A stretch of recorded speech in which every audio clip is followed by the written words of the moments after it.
السلام علیکم دوستو، امید ہے آپ خیریت سے ہوں گے۔ آج صبح گھر سے نکلا، گلی سے گزر کر باہر مین روڈ پر آیا۔ تھوڑا سا آگے چلا تو ایک منظر دیکھ کر چونک گیا۔ ایک جھٹکا سا لگا اور یوں محسوس ہوا کہ کسی اور جگہ پر چلا گیا ہوں یا شاید خواب دیکھ رہا ہوں، کیونکہ جس گزرگاہ سے روزانہ صبح و شام گزرتا تھا وہ ایسی تو نہ تھی۔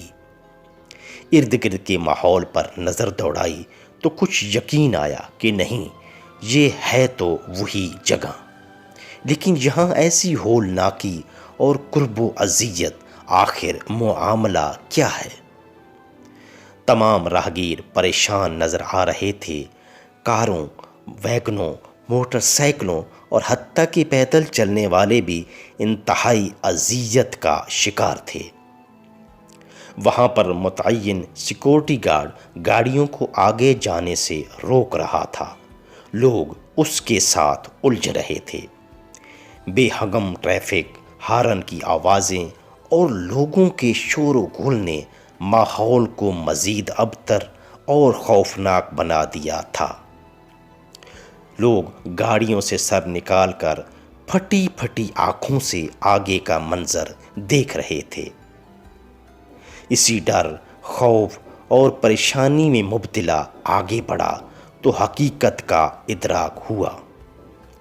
اصل میں معاملہ کچھ یوں تھا کہ سڑک کا وہ ٹکڑا جو کہ ٹوٹ پھوٹ کا شکار تھا، جس کی تعمیر و مرمت ضروری تھی، اسے مکمل طور پر اکھاڑ دیا گیا تھا۔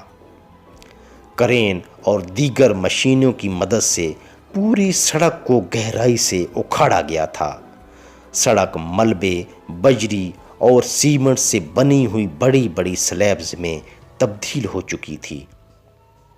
یہ بکھرا ہوا ملبہ، گرد و غبار، اکھڑی ہوئی موٹی اور بڑی بڑی سلیبز انتہائی خوفناک اور کربناک منظر پیش کر رہی تھیں۔ یہ سب اتنا اچانک، غیر متوقع اور جلدی سے ہوا تھا کہ لوگوں کو یقین نہیں آ رہا تھا کہ یہ سب کچھ سڑک کی تعمیر کے لیے کیا گیا ہے یا کچھ اور معاملہ ہے۔ ڈسٹرکشن کے اس عمل نے لوگوں کو خوف میں مبتلا کر دیا۔ ان کے منہ سے بے اختیار یہی نکلتا کہ اللہ خیر کرے، کیا معاملہ ہے۔ پہلا دن تو اسی کیفیت میں گزرا، پھر آہستہ آہستہ لوگوں نے اس اکھاڑ پچھاڑ کو ذہنی طور پر قبول کر لیا اور وہ متبادل راستوں کا استعمال کرتے ہوئے اپنی زندگی کو رواں دواں رکھا۔ تو دوستو، اسی طرح انسان جو کہ اشرف المخلوقات ہے، جب اخلاقی گراوٹ کا شکار ہوتا ہے، اس کے کردار، افعال و اعمال میں تنزلی آ جاتی ہے، وہ ذہنی پسماندگی کا شکار ہو جاتا ہے، وہ منفی سوچوں کا مجموعہ بن جاتا ہے اور سیدھے راستے سے بھٹک جاتا ہے۔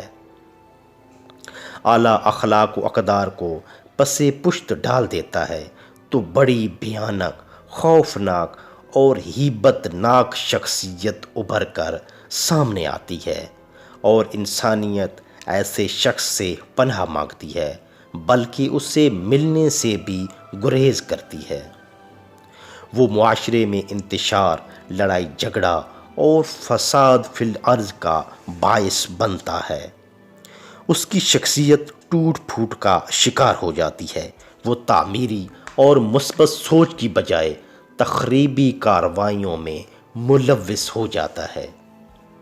آپ نے اکثر مشاہدہ کیا ہوگا کہ کبھی کبھار کوئی شخص جب بدتمیزی و بدزبانی کا مظاہرہ کرتا ہے تو لوگ حیران ہو جاتے ہیں اور کانوں کو ہاتھ لگا کر کہتے ہیں کہ یہ شخص کیا کہہ رہا ہے، پہلے تو ایسا نہ تھا، یہ تو بڑا شریف اور سلجھا ہوا شخص تھا، پھر اچانک یہ منفی تبدیلی اور ایسا رویہ کیوں؟ دراصل انسان کی عقلی قوت جب تک اس کے اخلاقی رویے کے ماتحت کام کرتی ہے تو تمام معاملات ٹھیک چلتے ہیں، اور جب اس کے سفلی جذبے اس پر غلبہ پا لیں تو یہ نہ صرف اخلاقی وجود سے ملنے والی روحانی توانائی سے محروم کر دیتے ہیں بلکہ اس کی عقلی استعداد کو بھی آخر کار کند کر دیتے ہیں، جس کے نتیجے میں انسان درندگی کا روپ دھار لیتا ہے۔ جب یہ ناسور معاشرے میں پھیل جاتا ہے تو معاشرہ انسانوں کا نہیں، انسان نما درندوں کا منظر پیش کرنے لگتا ہے۔ یہ سب اخلاقی بے حسی کا نتیجہ ہے۔ اخلاقی حس جب مردہ اور وحشی ہو جاتی ہے تو پورے معاشرے کو مردہ اور وحشی کر دیتی ہے، تو وہ لوگوں کے حقوق کو خونی درندوں کی طرح کھانے لگتا ہے۔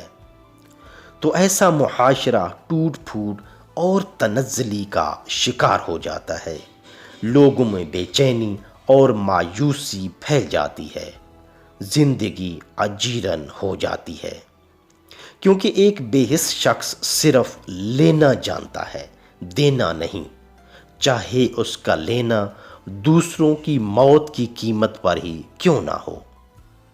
خود غرضی، مفاد پرستی، دھوکہ اور بے ایمانی پروان چڑھنے لگتی ہے، اور یہ تخریبی عمل بالآخر معاشرے اور قوموں کے زوال کا باعث بنتا ہے۔